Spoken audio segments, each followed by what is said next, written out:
Marcos capítulo 13, voy a leer los versículos 1 al 4 para poner el texto en contexto y luego vamos a los versículos 24 al 27 que vamos a estar exponiendo en el día de hoy. Dice: cuando salía del templo, uno de sus discípulos le dijo: Maestro, mira qué piedras y qué edificios.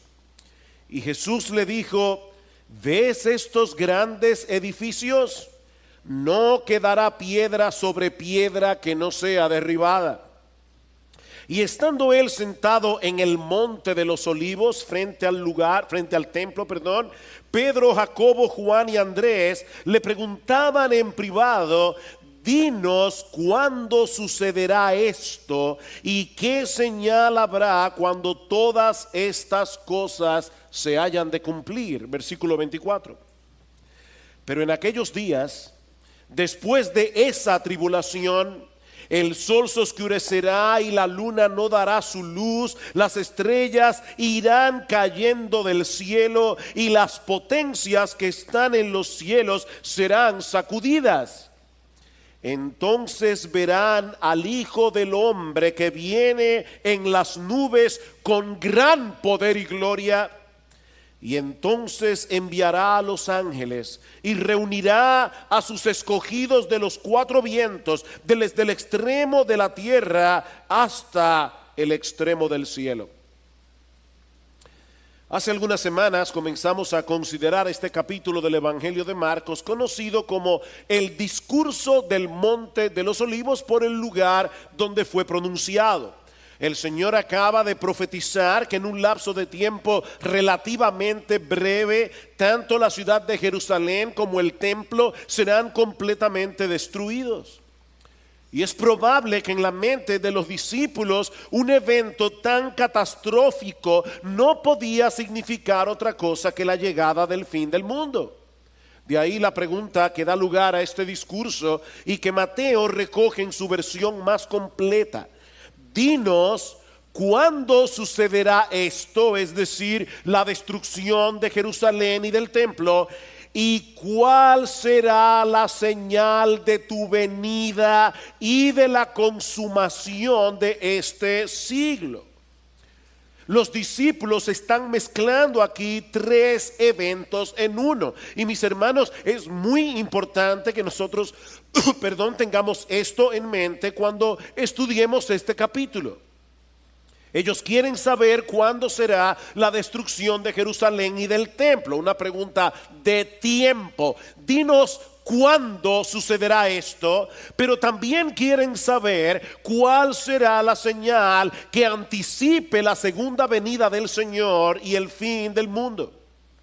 Y es por eso que lo primero que Jesús les hace ver en los versículos 5 al 13 que estudiamos hace ya varias semanas es que estos eventos no son concomitantes uno detrás del otro, sino que hay una extensión indefinida de tiempo entre el primer evento, la destrucción de Jerusalén, y los otros dos. Vean el versículo 5. Jesús comenzó a decirles: mirad que nadie os engañe, muchos vendrán en mi nombre diciendo: yo soy el Cristo, y engañarán a muchos. Y cuando oigáis de guerras y de rumores de guerras, no os alarméis. Es necesario que todo esto suceda, pero todavía no es el fin.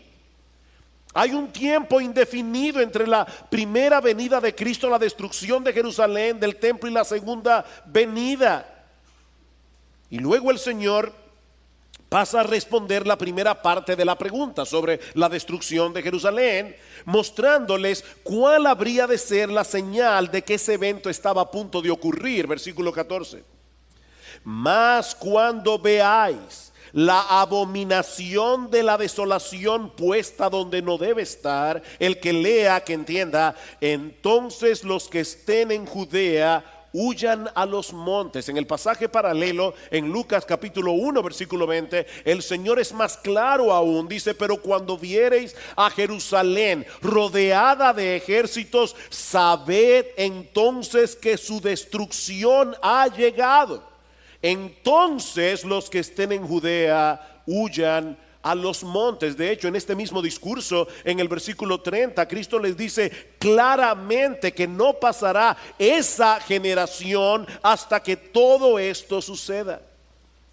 Como vimos hace unas semanas atrás, en abril del año 70 después de Cristo, dentro de ese rango de tiempo, de esa generación, el general Tito, hijo del emperador Vespasiano, sitió la ciudad de Jerusalén, arrasándola por completo en septiembre de ese mismo año. Y tal como lo había profetizado Jesús, en el templo no quedó una piedra sobre otra que no fuera derribada.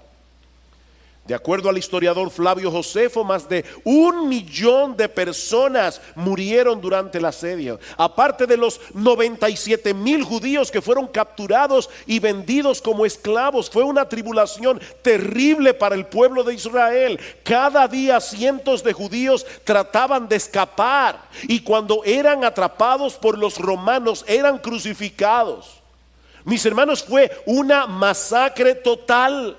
De ahí las directrices que Jesús les da a los discípulos en los versículos 14 al 23, que ya estudiamos hace unas semanas. Los que estén en Judea, huyan a los montes, no desciendan a su casa. No es tiempo para guardar sus pertenencias, salgan huyendo.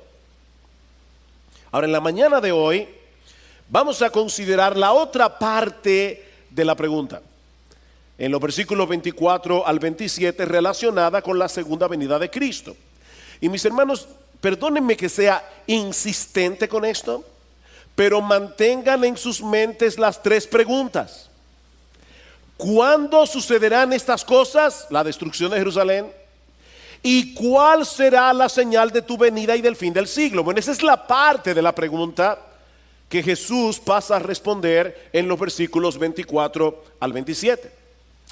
Ahora, antes de considerar estos versículos, yo quisiera recordar algo que dijimos hace unos domingos atrás, cuando comenzamos a estudiar este capítulo del Evangelio de Marcos. Debemos estar conscientes de que no todos interpretan este pasaje de la misma manera, sobre todo a la hora de ubicar en el tiempo cuáles de estos eventos están en el pasado, cuáles están en el presente y cuáles están en el futuro. Así que es muy probable que no todos estén de acuerdo con nuestra interpretación de este pasaje en cada uno de sus detalles. No obstante, mis hermanos, yo les ruego que consideren conmigo el peso de la evidencia bíblica, porque les adelanto que algunas de las cosas que vamos a decir en el día de hoy no encajan con algunas creencias que se hicieron muy populares a finales del siglo XIX, durante el siglo XX, y que aún en el día de hoy lamentablemente son consideradas en muchas iglesias como una marca de ortodoxia doctrinal. Escuchen lo que estoy diciendo. No estoy diciendo que es lamentable que esas iglesias crean lo que creen. Lo que estoy diciendo es que es lamentable que algunas iglesias tengan estas creencias como una marca de ortodoxia doctrinal. Es decir, que si no todos creemos exactamente como ellos creen, seremos considerados como herejes. El Señor sabe que no es mi intención generar controversias innecesarias, pero es mi deber como pastor de esta iglesia exponer lo más fielmente posible lo que yo creo que es la enseñanza de este pasaje. Ahora, debo decir también que gracias al Señor, la mayoría de los creyentes estamos de acuerdo en el aspecto más importante de este discurso, y es en el hecho de que algún día nuestro Señor Jesucristo regresará en gloria y en poder para compartir esa gloria con los suyos por los siglos de los siglos. Podemos diferir en detalles, pero en eso, gracias al Señor, la mayoría estamos de acuerdo. Habiendo hecho esta aclaración, veamos en primer lugar el tiempo indefinido de la segunda venida de Cristo. Vean una vez más el versículo 24. Pero en aquellos días, después de esa tribulación, versículo 26, entonces verán al Hijo del Hombre que viene en las nubes con gran poder y gloria. Como hemos dicho ya, en cuanto a la destrucción de Jerusalén, ellos preguntaron cuándo sucederá esto. En cuanto a la destrucción de Jerusalén, el Señor les da algunas pistas muy claras en el sermón del Monte de los Olivos. Pero mis hermanos, en cuanto a la segunda venida de Cristo, el asunto es muy diferente. Vean el versículo 32. Pero de aquel día, y es obvio que está hablando de la segunda venida por el pasaje paralelo en el Evangelio de Mateo. Dice, pero de aquel día o de aquella hora nadie sabe, ni siquiera los ángeles en el cielo, ni el Hijo, sino solo el Padre. Mis hermanos, Cristo en los días de su carne, en el ministerio terrenal, cuando todavía no había sido glorificado como el Hijo del Hombre, como aquel que compartió con nosotros una naturaleza humana como la nuestra, ni él mismo en su naturaleza humana sabía cuándo será el día de su venida. Y eso no atenta contra la deidad del Señor. Cristo era hombre y era Dios. Su humanidad no disminuyó su divinidad, pero su divinidad no hizo que su humanidad sea como una especie de Superman. Mis hermanos, Cristo era hombre como tú y como yo, y como hombre él no lo sabía todo. Y él está diciendo aquí claramente, el día y la hora ni el Hijo del Hombre lo sabe. Así que si ustedes escuchan a una persona, como han salido muchos en los últimos tiempos, poniendo fechas acerca de la venida de Cristo, mis hermanos, no los escuchen. Esas personas están diciendo tener un conocimiento mayor que el que tenía Cristo en su ministerio terrenal. Nadie lo sabe. Versículo 33, estad alertas, velad, porque no sabéis cuándo es el tiempo señalado. No sabéis. Y en Mateo 24 Cristo es todavía más explícito. Dice, no sabéis cuándo vendrá el Hijo del Hombre. Mis hermanos, esta enseñanza no puede ser más clara. Es imposible establecer con precisión el tiempo de la segunda venida. Lo único que podemos decir con certeza, a la luz del versículo 24, es que sería después de la destrucción de Jerusalén y del templo, y de otros eventos que Lucas incluye en su versión del discurso, como veremos en un momento. Pero mis hermanos, ninguna de estas cosas nos permiten establecer con exactitud en qué momento volverá nuestro Señor. Así que mantente velando. Este discurso es una perfecta ilustración de lo que algunos han llamado perspectiva profética. Y es que las profecías predictivas que encontramos en las Escrituras muchas veces establecen una secuencia definida de eventos, pero en el marco de un tiempo indefinido. Voy a repetir eso otra vez. Muchas de las profecías que aparecen en la Biblia las encontramos en una secuencia definida de eventos, pero en el marco de un tiempo indefinido. Podemos distinguir los eventos, pero en la mayoría de los casos resulta imposible determinar la distancia de tiempo que hay entre un evento y el otro. La ilustración que siempre se usa para explicar este principio de interpretación bíblica, que es como si contempláramos a lo lejos los picos de dos montañas. Si las observamos horizontalmente, nos dará la impresión de que los dos picos se encuentran pegados el uno del otro. Pero si pudiéramos ver las montañas desde arriba, veríamos que hay un inmenso valle entre los dos picos. Y eso es precisamente lo que tenemos aquí en Marcos 13:24. La tribulación de aquellos días es la que se describe en los versículos 14 al 23 sobre la destrucción de Jerusalén y del templo. Mis hermanos, esa tribulación ya pasó. Ya pasó. Ahora bien, Lucas nos deja ver en su versión del discurso que esa tribulación que iba a experimentar la nación de Israel se habría de extender mucho más allá del año 70 después de Cristo. Y para mí y para muchos otros, aquí está la clave, una de las claves para entender este discurso.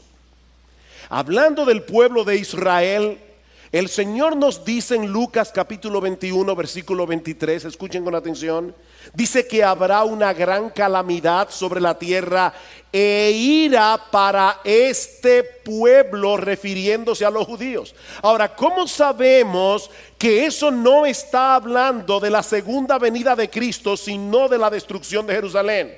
Por lo que sigue diciendo Lucas, o el Señor en Lucas, dice: y caerán a filo de espada y serán llevados cautivos a todas las naciones. Eso ya pasó. Y Jerusalén será hollada por los gentiles hasta que los tiempos de los gentiles se cumplan. Entonces, dice Lucas, habrá señales en el sol, en la luna y en las estrellas, porque las potencias de los cielos serán sacudidas, y entonces verán al Hijo del Hombre que viene en una nube con poder y gran gloria. ¿Cuándo sucederá esto? Dice en Lucas: cuando los tiempos de los gentiles se cumplan. ¿Ven la secuencia, mis hermanos?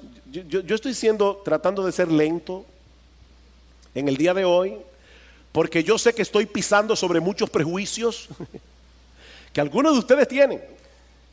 Lo que estoy diciendo es que la secuencia de eventos es la siguiente: Jerusalén y el templo son destruidos, Marcos capítulo 13 versículos 14 al 23. Los judíos caen a filo de espadas y son enviados a todas las naciones, y Jerusalén es hollada por los gentiles hasta que los tiempos de los gentiles se cumplan. Eso es lo que ha estado pasando en toda la era evangélica. Y entonces, cuando ese tiempo de los gentiles se cumpla, vendrá el Hijo del Hombre. Ahora la pregunta es: ¿y a qué se refiere Cristo aquí cuando habla del tiempo de los gentiles? ¿Y cuándo se cumplirán esos tiempos? Bueno, yo creo que el Señor está hablando aquí de este tiempo en el que Dios ha abierto la puerta del evangelio a los gentiles para formar su iglesia con gente de todo pueblo, lengua, tribu y nación. Ese es el tiempo de los gentiles. Ahora se están convirtiendo gente de todas las razas, se están convirtiendo gente de todas las naciones. Dios está conformando a su iglesia. Cuando se complete el número de los elegidos de todas las naciones, entonces Cristo vendrá, no antes. Cuando se cumpla el tiempo de los gentiles. Acompáñenme por un momento a Mateo capítulo 21. Y en el día de hoy, a diferencia de muchas de mis prédicas, generalmente yo cito los pasajes para no quitarle el ritmo al mensaje, pero yo necesito que ustedes vean los pasajes que estamos citando. En Mateo capítulo 21, Cristo da una parábola, la parábola de los labradores malvados. Y hay dos cosas que debo decir acerca de esta parábola que ya estudiamos hace unas semanas en el Evangelio de Marcos. La primera es que esta parábola fue dirigida a los fariseos. La segunda es que esta parábola fue dicha el martes en la mañana, muy probablemente el mismo día en que Jesús pronunció luego el discurso del Monte de los Olivos. Nosotros tenemos semanas estudiando la Biblia secuencialmente y puede darnos la impresión de que hace mucho que el Señor habló de eso. No hace mucho que nosotros estudiamos eso aquí. Pero en la secuencia bíblica, la parábola de los labradores malvados muy probablemente fue dicha el mismo día del discurso del Monte de los Olivos. Y ahora escuchen la parábola. Mateo capítulo 21, versículo 33. Escuchad otra parábola. Había una vez un hacendado que plantó una viña y la cercó con un muro y cavó en ella un lagar y edificó una torre. Está citando Isaías capítulo 5, donde vemos claramente que esa viña es la nación de Israel. Dice: y la arrendó a unos labradores y se fue de viaje. Ahí están los líderes religiosos de la nación. De hecho, Marcos dice que ellos entendieron que era contra ellos que Jesús había dicho la parábola. Y cuando se acercó el tiempo de la cosecha, envió sus siervos a los labradores, los profetas, para recibir sus frutos. Pero los labradores, tomando a los siervos, a unos lo golpearon, a otros lo mataron y a otros lo apedrearon. Volvió a mandar a otro grupo de siervos, mayor que el primero, y le hicieron lo mismo. Finalmente les envió a su hijo, diciendo: respetarán a mi hijo. Pero cuando los labradores vieron al hijo, dijeron entre sí: este es el heredero, venid, matémoslo y apoderémonos de su heredad. Y echándole mano, lo arrojaron fuera de la viña y lo mataron. Jesús murió fuera de Jerusalén. Cuando venga pues el dueño de la viña, ¿qué hará a estos labradores? Y ellos dijeron: llevará a esos miserables a un fin lamentable y arrendará la viña a otros labradores que le paguen los frutos a su tiempo. Jesús les dijo: ¿es que nunca leísteis en las escrituras la piedra que desecharon los constructores, esa en piedra angular se ha convertido? Esto fue hecho de parte del Señor y es maravilloso a nuestros ojos. Por eso os digo que el reino de Dios os será quitado y será dado a una nación que produzca sus frutos. He ahí, mis hermanos, el tiempo de los gentiles. Cuando Israel rechazó a su Mesías, ellos fueron rechazados como el pueblo escogido de Dios, y la heredad fue traspasada a la iglesia, compuesta por todos aquellos que creen en Cristo, independientemente de su nacionalidad. Ahora, eso no quiere decir que Dios haya rechazado por completo al pueblo de Israel, como demuestra Pablo en Romanos capítulo 11. No, Dios siempre se ha reservado un remanente en todas las épocas, dice Pablo, un remanente escogido por gracia, que son injertados en la iglesia, como luego dice Pablo en Romanos capítulo 11, versículos 17 al 24. A través de todas las épocas se han estado convirtiendo judíos. Pero mis hermanos, ellos no pertenecen a una categoría especial. Ellos no pertenecen a una élite dentro del pueblo de Dios, sino que vienen a formar parte de ese pueblo de Dios, del nuevo pacto compuesto por judíos y gentiles. Entonces, cuando el tiempo de los gentiles se cumpla y todos los gentiles escogidos y todos los judíos escogidos se conviertan, entonces verán al Hijo del Hombre que viene en las nubes con gran poder y gloria. Es por eso que hablamos del tiempo indefinido de la segunda venida, porque nosotros no sabemos en qué momento preciso de la historia se completará el número de todos los judíos y gentiles que se convertirán al Señor. ¿Recuerdan ustedes lo que dice el apóstol Pedro en segunda de Pedro capítulo 3, versículos 3 al 4? Que en los postreros días vendrán burladores diciendo: ¿y cuándo es que viene el Señor? Porque yo veo que ustedes, los evangélicos, están todo el tiempo diciendo: Cristo viene, Cristo viene, Cristo viene. Han pasado 2000 años y nada ha sucedido. Y dice Pedro en el capítulo 3, versículo 8: el Señor, lo que ustedes tienen por tardanza es que el Señor está esperando que se conviertan todos sus elegidos. Entonces vendrá el Señor. Ya Cristo había dicho en Marcos capítulo 13 versículo 10 que el evangelio debía ser predicado a todas las naciones. Y Mateo añade en Mateo capítulo 24 versículo 14 que luego que el evangelio sea predicado en todas las naciones, entonces vendrá el fin. Entonces vendrá el fin. Pero mis hermanos, nadie puede saber con precisión cuándo esa tarea ya ha sido completada. De manera que es imposible determinar cuándo volverá nuestro bendito Señor y Salvador. El tiempo indefinido de su segunda venida. Lo segundo que vemos en este pasaje de Marcos 13 es la conmoción celestial que acompañará la segunda venida. Versículo 24.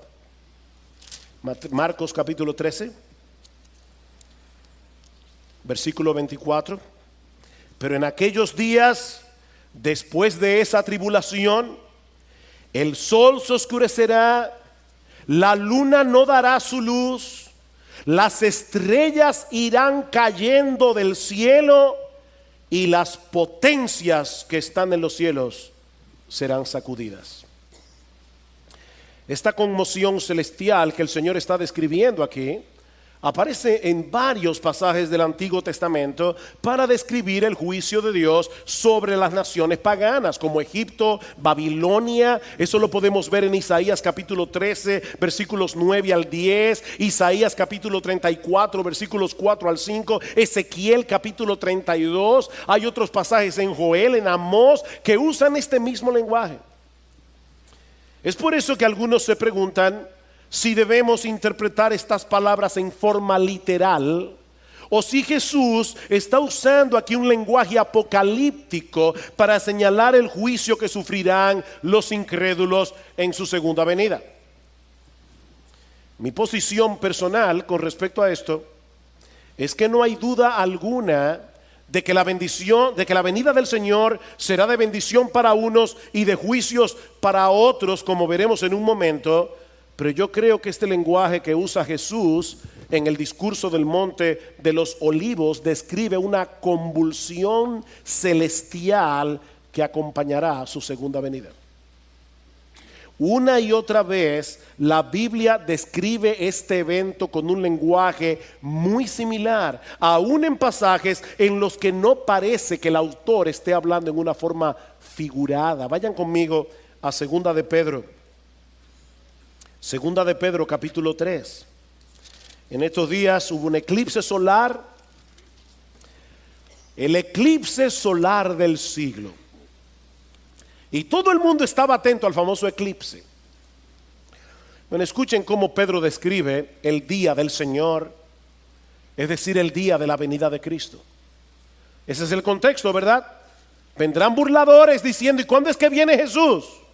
Y Pedro ya dijo: amados, no ignoréis esto, que para el Señor un día es como 1000 años como un día. El Señor no se tarda en cumplir su promesa. ¿Cuál promesa? La promesa de la segunda venida. Según algunos la entienden por tardanza, sino que es paciente para con vosotros, no queriendo que nadie perezca, sino que todos vengan al arrepentimiento. Pero el día del Señor vendrá como ladrón, en el cual los cielos pasarán con gran estruendo, los elementos serán destruidos con fuego intenso, y la tierra y las obras que en ella hay serán quemadas. Puesto que todas estas cosas han de ser destruidas de esta manera, ¿qué clase de personas no debéis ser vosotros en santa conducta y en piedad, esperando y apresurando la venida del día de Dios, en el cual los cielos serán destruidos por fuego, los elementos se fundirán con intenso calor? Pero según su promesa nosotros esperamos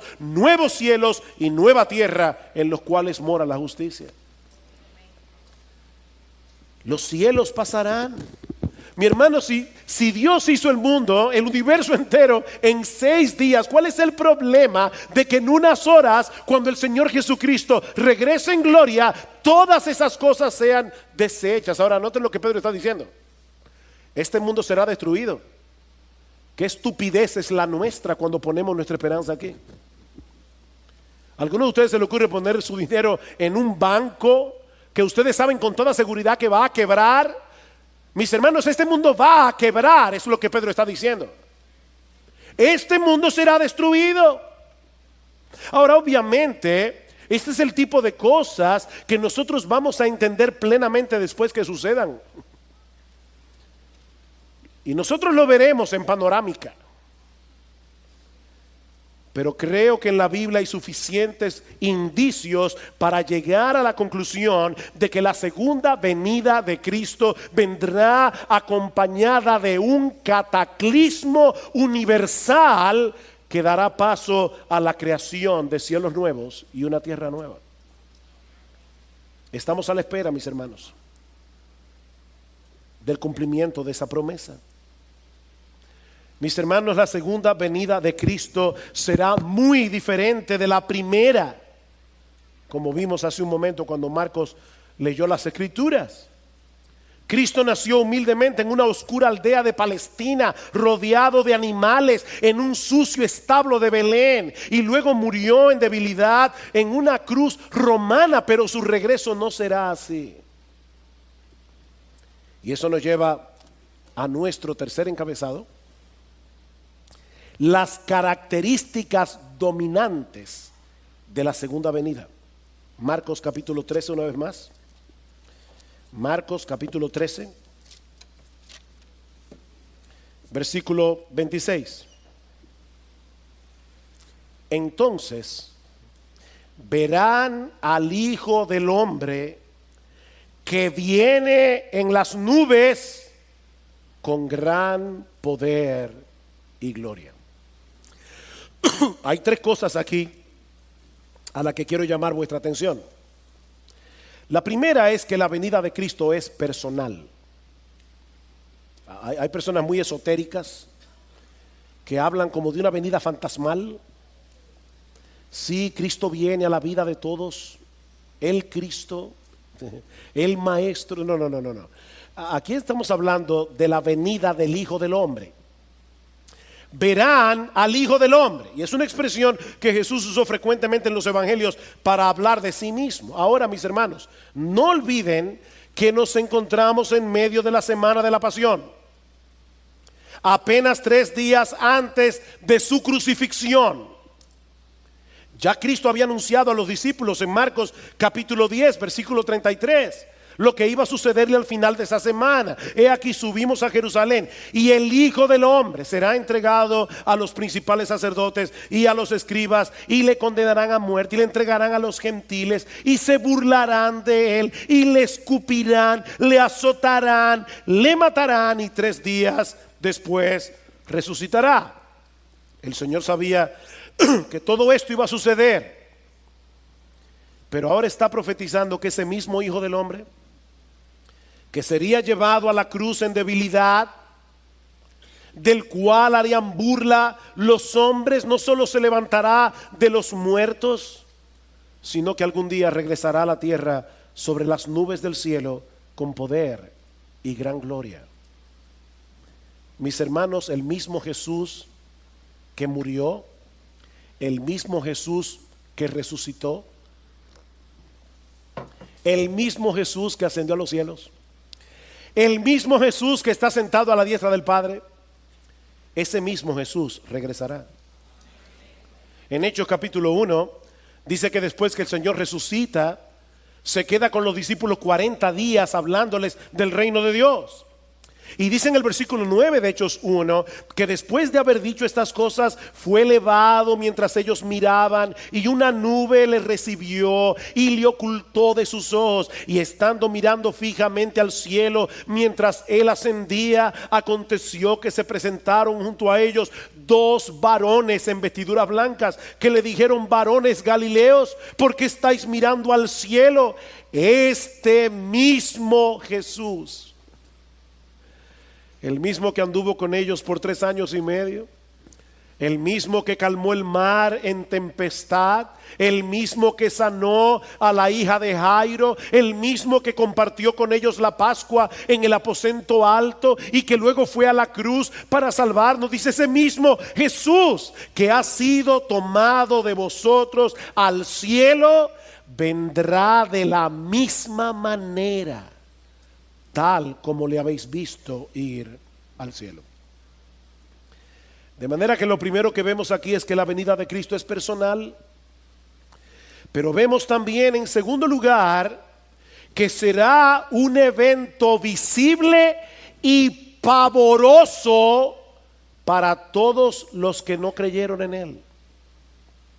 Mis hermanos, la venida de Cristo será gloriosa para nosotros, pero la segunda venida de Cristo será un evento pavoroso para todos los que no creyeron en él. Mateo dice en Mateo 24, todas las tribus de la tierra harán duelo. ¿Ustedes se imaginan las personas burlándose de Cristo? Las personas mofándose del Evangelio. Y de repente se escucha este estruendo en los cielos. Y en un segundo el universo entero se entera de que Jesús es el Señor. Dice, harán lamentación, dice en Juan capítulo, en Apocalipsis capítulo 1 versículo 7, que todo ojo le verá. La venida de Cristo no es secreta, mis hermanos. Todo ojo le verá, aún los que le traspasaron, y todas las tribus de la tierra harán lamentación por él. Cristo fue burlado, golpeado cruelmente, escupido, condenado a morir en una cruz romana en su primera venida. Pero mis hermanos, en su regreso en gloria, nadie se burlará. Apocalipsis capítulo 6. Y quédense allí con el dedo en Marcos. Pero escuchen cómo describe Juan la venida de Cristo. Apocalipsis capítulo 6 versículo 12. Vi cuando el Cordero abrió el sexto sello y hubo un gran terremoto, y el sol se puso negro como silicio hecho de cerda, y toda la luna se volvió como sangre, y las estrellas del cielo cayeron a la tierra como la higuera deja caer sus higos verdes al ser sacudidas por un fuerte viento, y el cielo desapareció como un pergamino que se enrolla, y todo monte e isla fueron removidos de su lugar, y los reyes de la tierra y los grandes, los comandantes, los ricos, los poderosos y todo siervo y todo libre se escondieron entre las cuevas y entre las peñas de los montes, y decían a los montes y a las peñas: caed sobre nosotros y escondednos de la presencia del que está sentado en el trono y de la ira del Cordero, porque ha llegado el gran día de la ira de ellos. ¿Y quién podrá sostenerse? Wow, la ira del Cordero. Sí, Cristo murió en la cruz como un cordero manso, pero cuando Cristo regrese en gloria, nadie se burlará. Será un evento pavoroso para aquellos que no creyeron en Jesús. Pero vemos también, en tercer lugar, que la segunda venida de Cristo será gloriosa. Será gloriosa. ¿Qué dice Marcos? Entonces verán al Hijo del Hombre que viene en las nubes con gran poder y con gloria.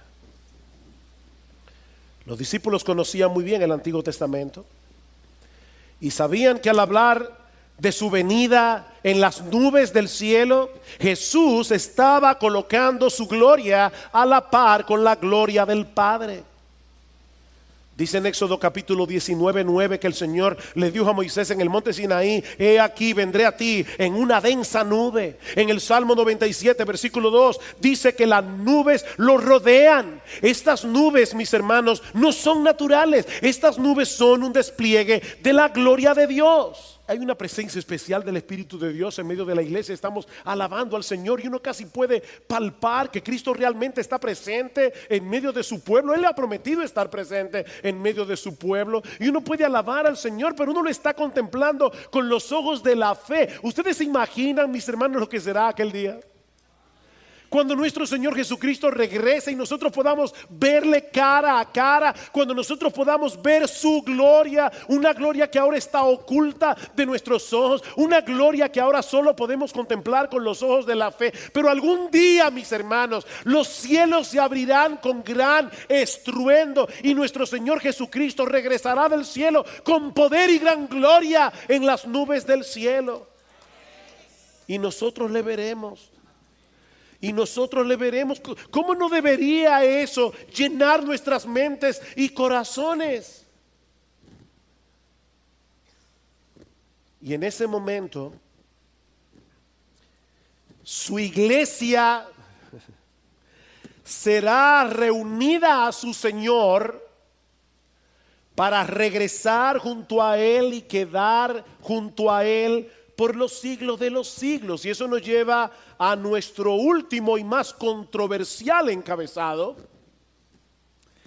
la reunión del pueblo de Dios en su segunda venida.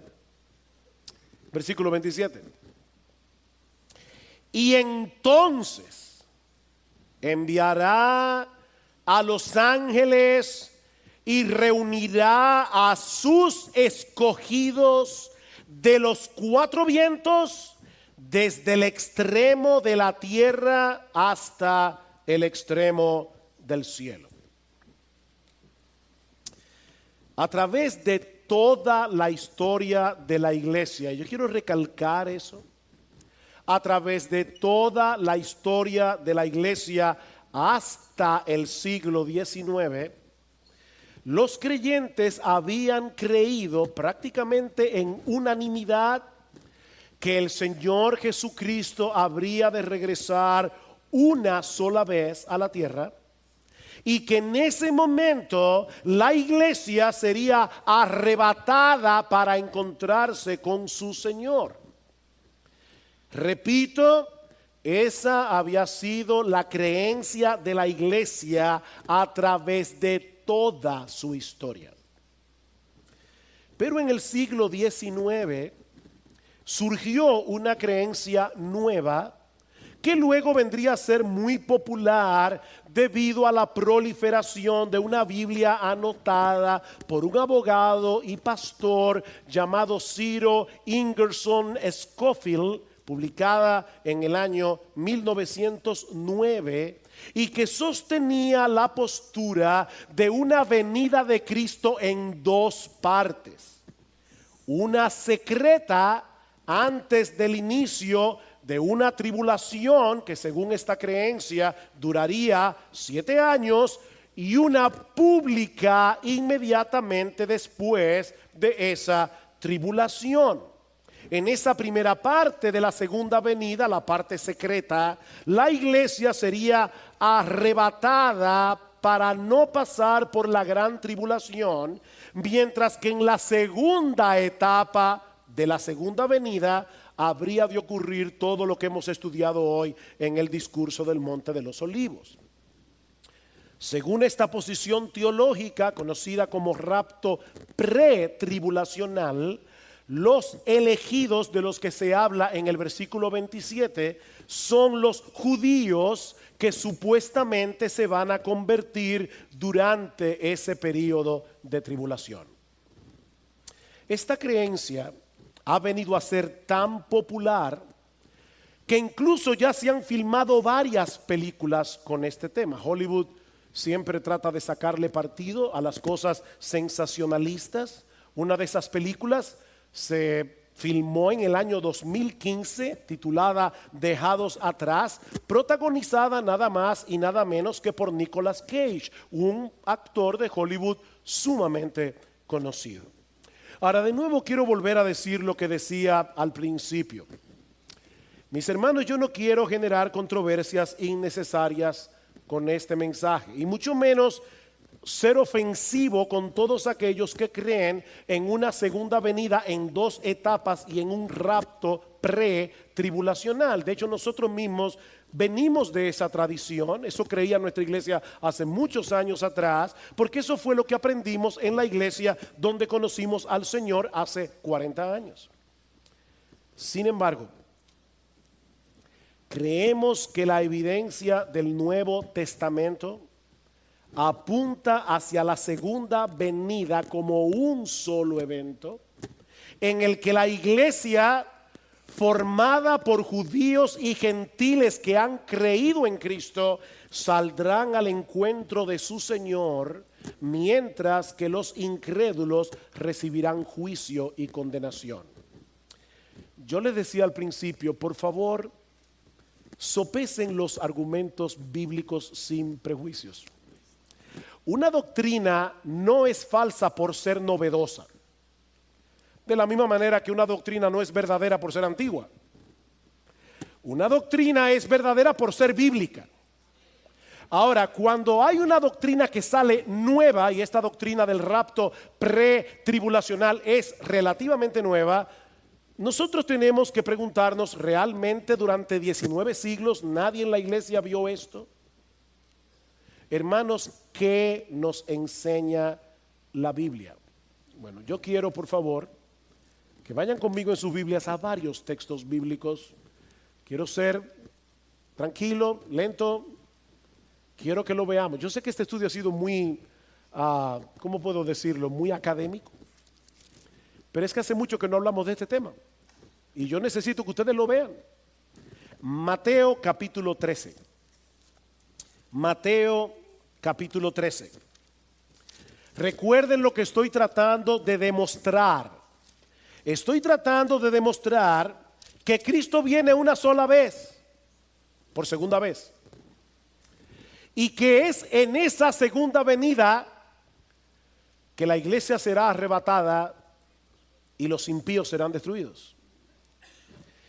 En Mateo, capítulo 13, el Señor está explicando a los discípulos la parábola de la cizaña y el trigo.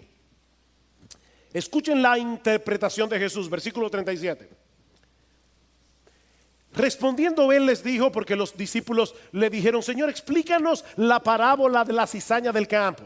Respondiendo él dijo: el que siembra la buena semilla es el Hijo del Hombre.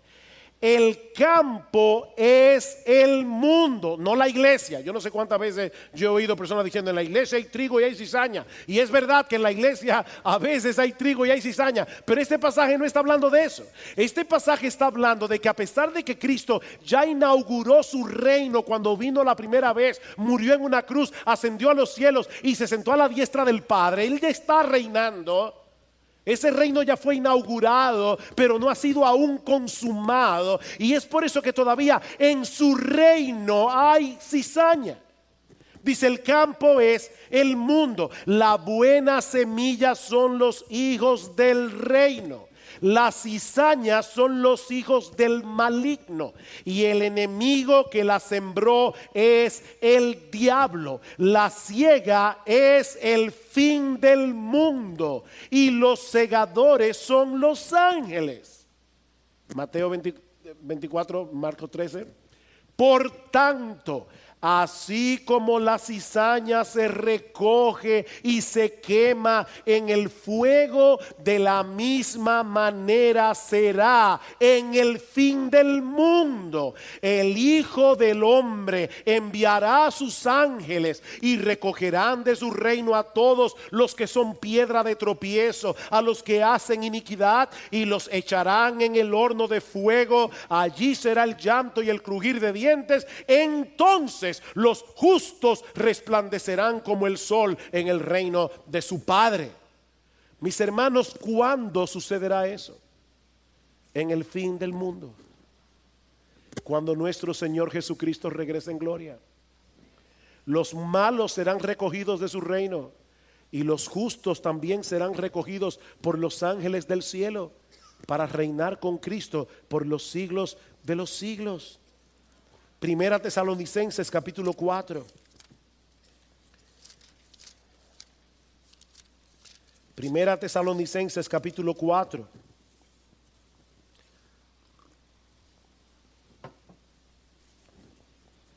Alguien publicó un video por ahí diciendo que yo no creía en el arrebatamiento. Y hasta hereje me llamaron. Bueno, aprovecho para decir: yo creo en el arrebatamiento de la iglesia.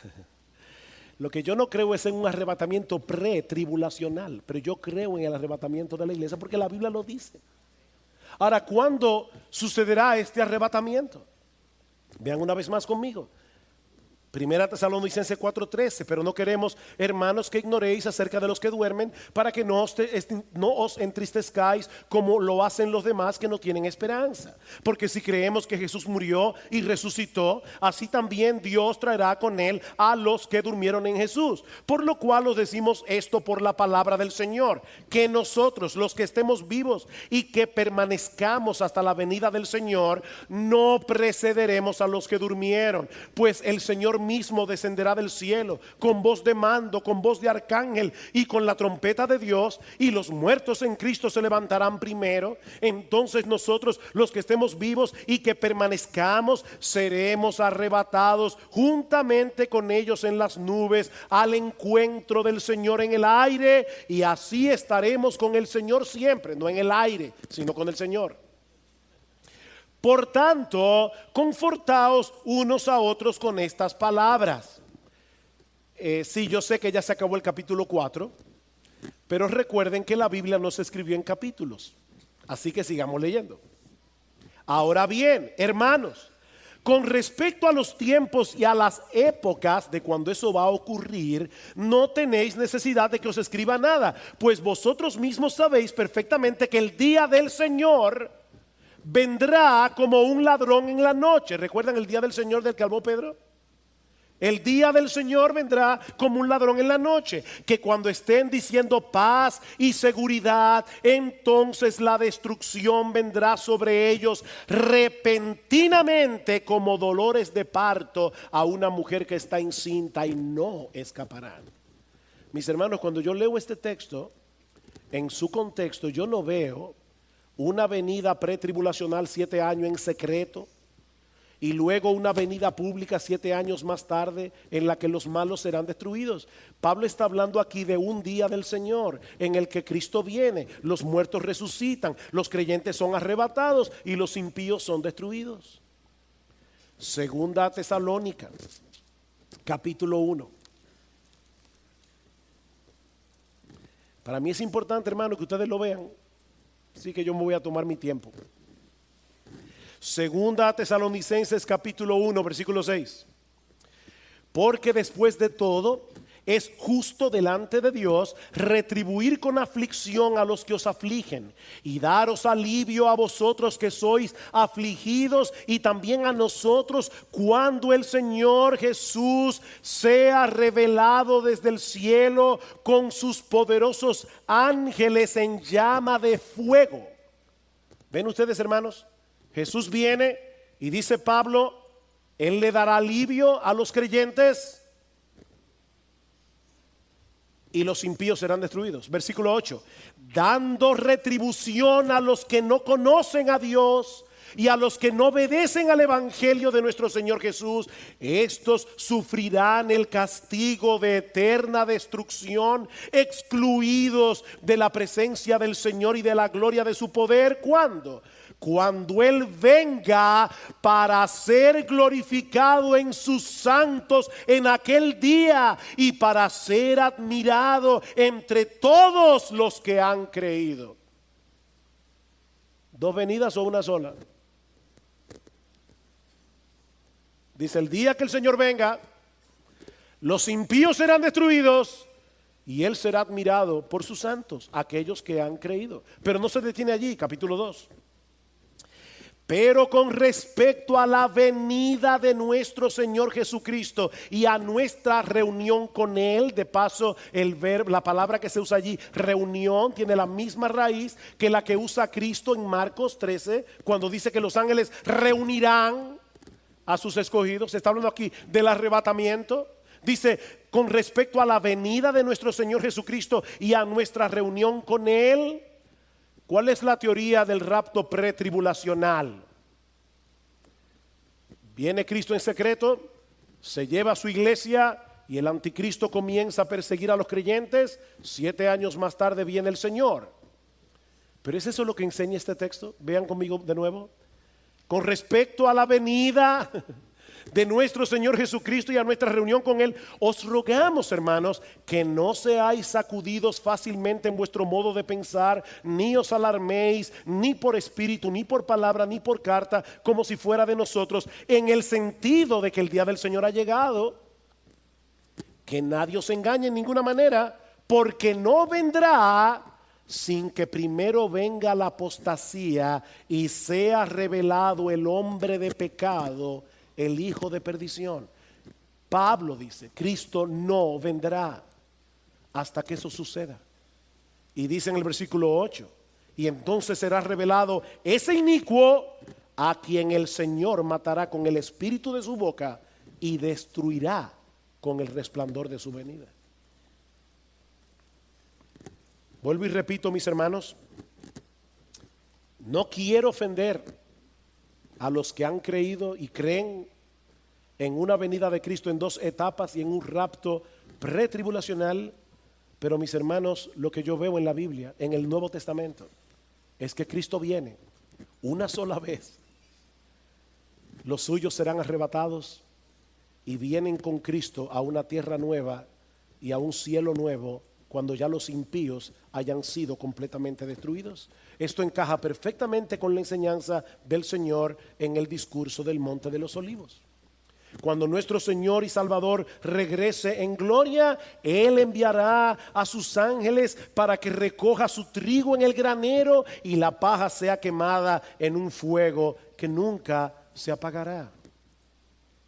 Ahora, yo no quisiera, mis hermanos, que la parte controversial de este mensaje desvíe nuestra atención del hecho de que estamos a la espera del regreso de nuestro bendito Señor y Salvador.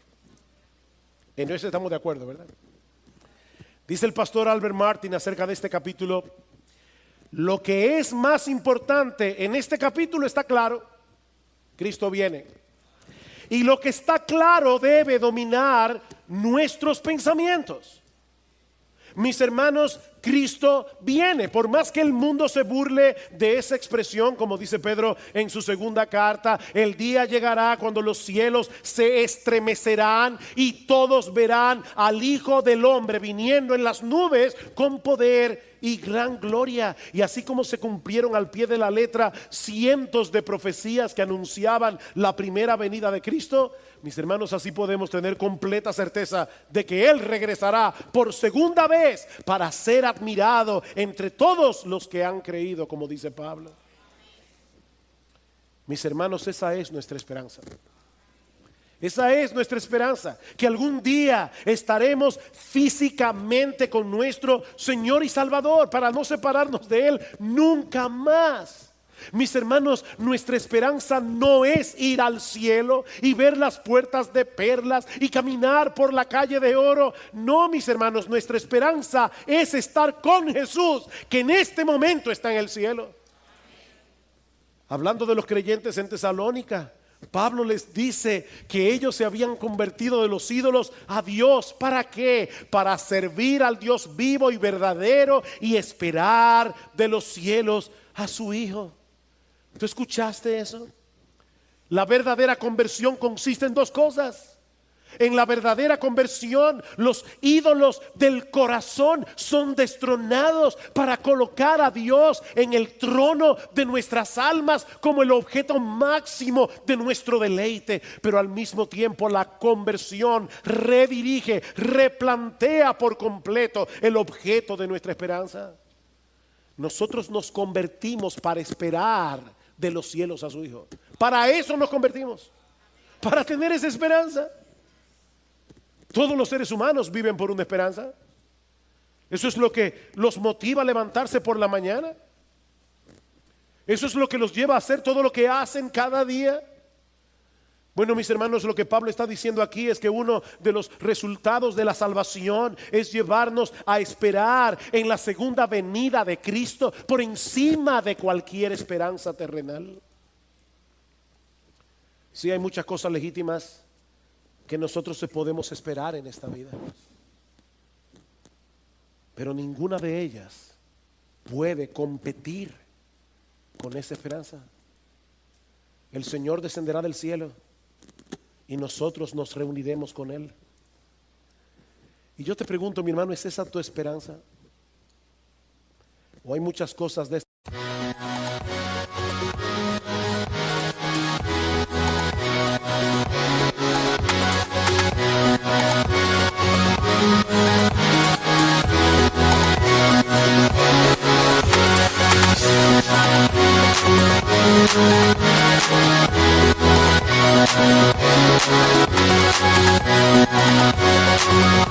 We'll be right back.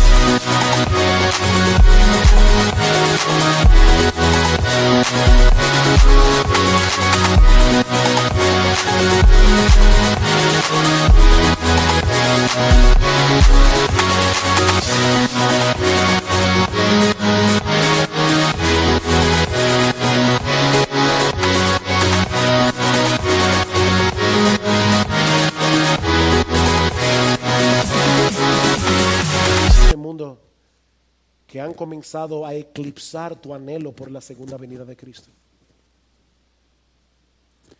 Mi hermano, ¿cuándo fue la última vez que tú te levantaste por la mañana y pensaste, podía ser hoy? Puede ser hoy. Oh, yo quiero que sea hoy. Oh, si ven, Señor Jesús, como dice Juan en el Apocalipsis. Porque mi hermano, si no es así, tu vida espiritual está en peligro. Si tú no estás viviendo a la luz de la esperanza de la segunda venida, mi hermano, tu vida espiritual está en peligro.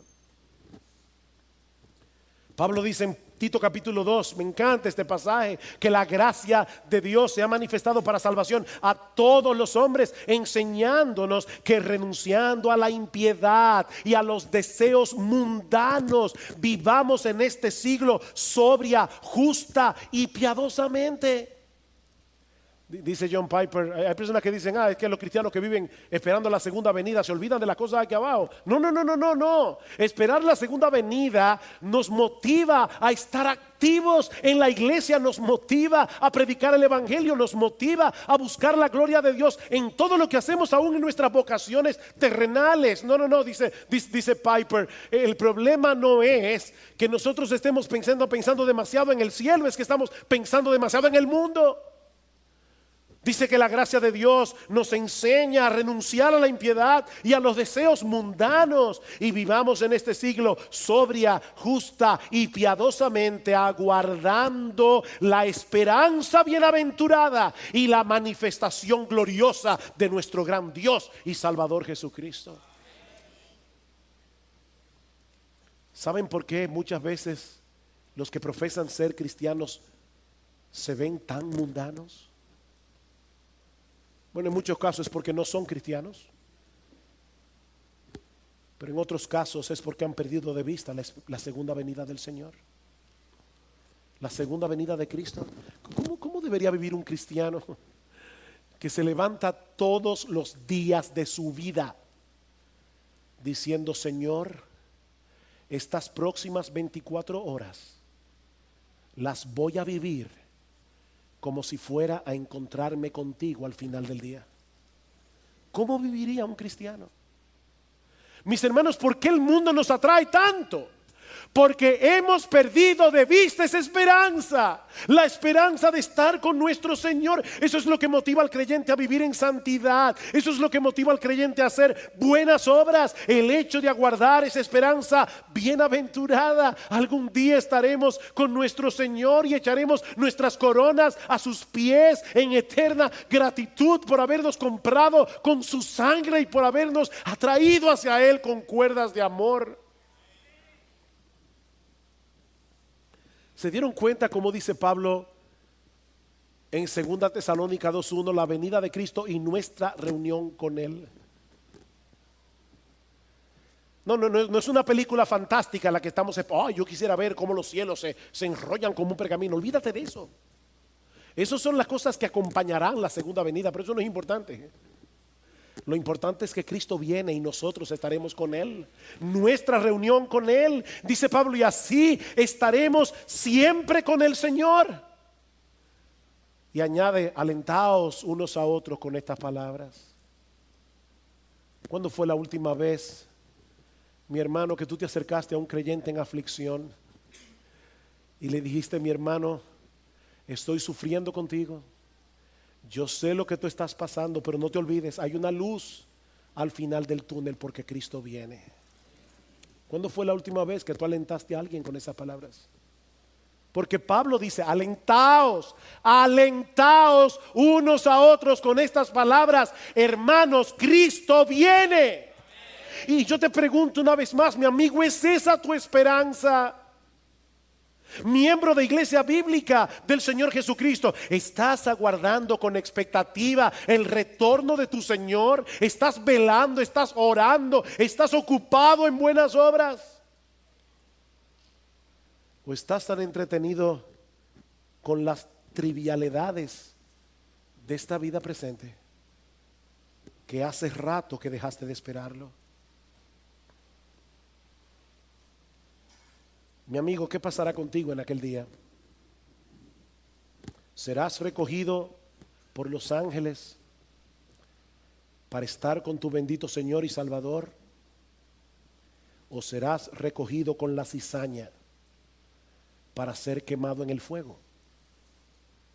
Porque no hay otra opción. No hay otra opción. Cristo vendrá para juicio o para salvación. No hay otra opción. ¿O quiere el Señor usar estas palabras para despertar a algunos que creen, pero que tal vez están adormilados y necesitan volver a poner en perspectiva cuál es el verdadero objeto de nuestra esperanza?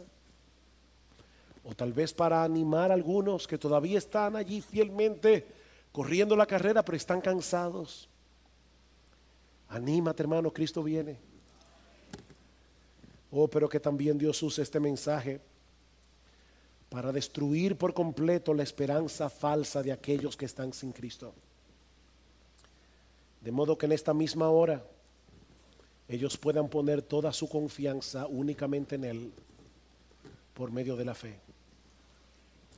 Maranata, Cristo viene, sí ven, Señor Jesús.